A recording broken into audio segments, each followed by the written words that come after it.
It's that time after the sets come out where we do the old told you so's and admissions of guilt. Firstly, I'm going to say I told you so. These are showing up in decks in RCs and other places, RCs being the regional championships, meaning they're really good. They are modern playable, they're great to fetch and end step, they're great as a turn 1 or 2 play. People saying these were trash in my comments about 2 or 3 weeks ago, well, told you. But I actually ignored a card from Karlov Manor that other people were hyping up and didn't even bother making a video saying it was bad or good. I just let it go. Arguably that's strategic, because I could have actually just pretended that I thought it was good when it got revealed, and I didn't. So I'm actually going to put my hands up and just be like, look, I thought this card was bad and I just ignored it. Leyline of the Guild Pact has gone up by around, well, depends where you look. Some places saying an average increase in price of $10 in the last week, doubling its price tag to $20, and Goldfish has it sitting at 30, means it's increased in price by almost 200%. In this video, I'm going to explore and explain how and why and what decks it's seeing play in Modern, and then you can tell me in the comment section below whether you think it's a flash in the pan or whether you're picking up some of yours for your local RCQs and RCs. This video is brought to you by CoolStuffInc.com. Use the code Kenobi at checkout to get one of my unique Orc Army tokens where I'm fighting back the forces of darkness with my dog, and you get 5% off your order as well, so there's no reason not to. And it helps to support the show. Modern is one of those formats where it's very hard to balance it correctly, and since the Fury ban, Rhinos has propped itself up or risen to the top of the crop.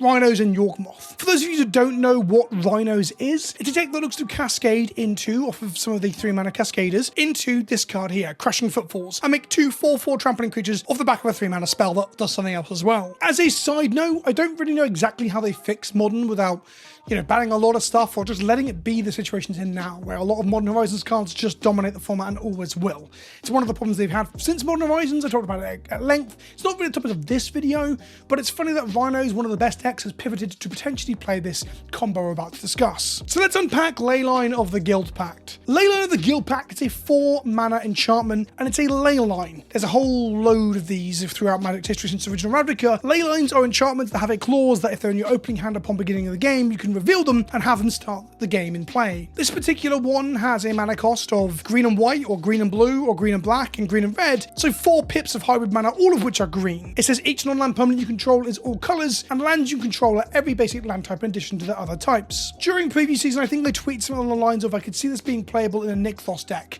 In the same way that I've recently played some Mono Black Control on the channel, where you can play Nykthos off the back of putting Leylines and Necropotencies into play early, Leyline or the Void being a card you can put into play at the beginning of the game, you can get pips of devotion off of this. If this begins the game in play, on turn 2 off of a Sunken Citadel plus Nykthos, you can tap for 4 mana. And that still might be a viable option in a format like Pioneer or Modern.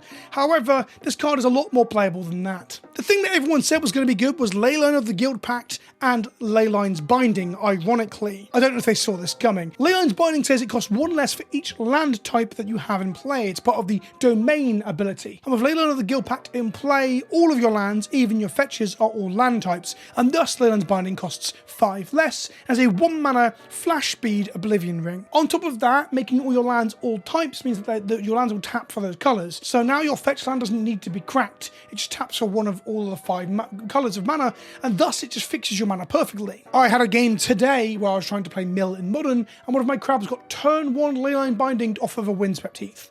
Now, I don't think that's that bad. This is the thing that I mocked a little bit on Twitter. I think I joked about it once or twice, that if you're going to discard a card from your opening hand to make your Leyline's Bindings 1 turn faster, because if you've got 2 Triumphs in play, they're normally 1 mana anyway, I didn't think that was good enough. The card that actually pushes this over the edge is, lo and behold, a Modern Horizons card. Scion of Draco is a 12-mana Modern Horizons 2 card that's a 4/4, but it costs 2 less mana for each basic land type among lands you control. So if you have full domain, all 5 land types, it costs 10 less mana, and thus it's a 2-mana 4/4. So far, so okay. There are now bigger creatures than 2-mana 4/4s, like the other domain creatures from Modern Horizons and Dominar United. However, this thing has flying, so it's already evasive. It says each creature you control has Vigilance if it's white, Hexproof if it's blue, Lifelink if it's black, First Strike if it's red, and Trample if it's green. So the Leyline makes this a 2-mana 4/4 flyer, but it also makes it all colours, and thus it gets all 5 keywords. So in Rhinos, for example, if you get a Rhino or 2 into play alongside Scion of Draco, that Rhino will now have Vigilance, Hexproof, Lifelink, First Strike, and Trample. And that makes it a very, very good Rhino. One of the best Rhinos you've ever seen. Now, the reason this fits into the Footfalls deck so well is that when you're playing Cascade spells to try and cascade into a 0-drop like Crashing Footfalls,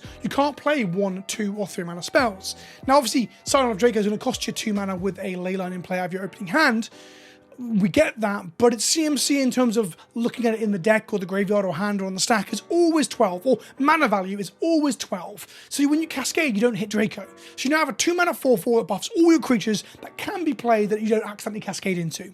So it looks like if it was only Scion or only Binding, then maybe the Leyline of the Guild Pact might not be that good. But the fact that it gives you both options and fixes your mana is pretty strong. The Wild Cattle decks, the actual Domain Zoo decks that are playing Tribal Flames and Wild Cattle and such, they're also playing Scion of Draco and they're also playing the Leyline. Playing into one of those this morning as well. So you've got Domain Zoo and you've got the, people are calling Domain Rhinos or Rainbow Rhinos as the versions of this.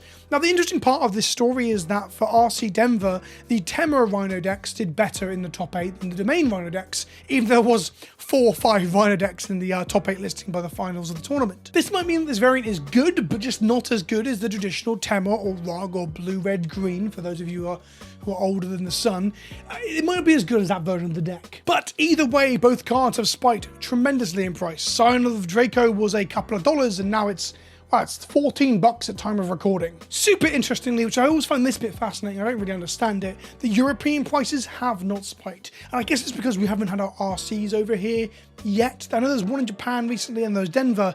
I don't recall seeing anything on socials about a European one. No, I've Googled again. As far as I can see, there wasn't one this weekend. You can get a Scion of Draco for €3 on Card Market right now. I don't know if I'm just being an idiot not buying them, or whether I should be buying up as many as I can, ready for the price spike in this area of the world as this becomes a modern meta deck. I love this. I love that the cards from new sets can make an impact on Eternal formats.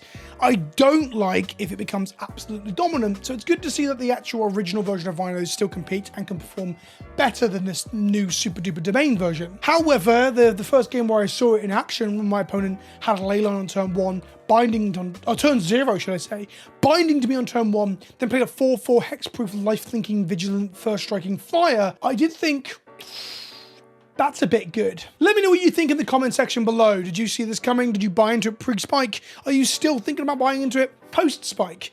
I'd love to hear you in the comment section below. I've been Vince, PleasantKenobi on the internet, and I'll see you in the next one. Ta-ta for now.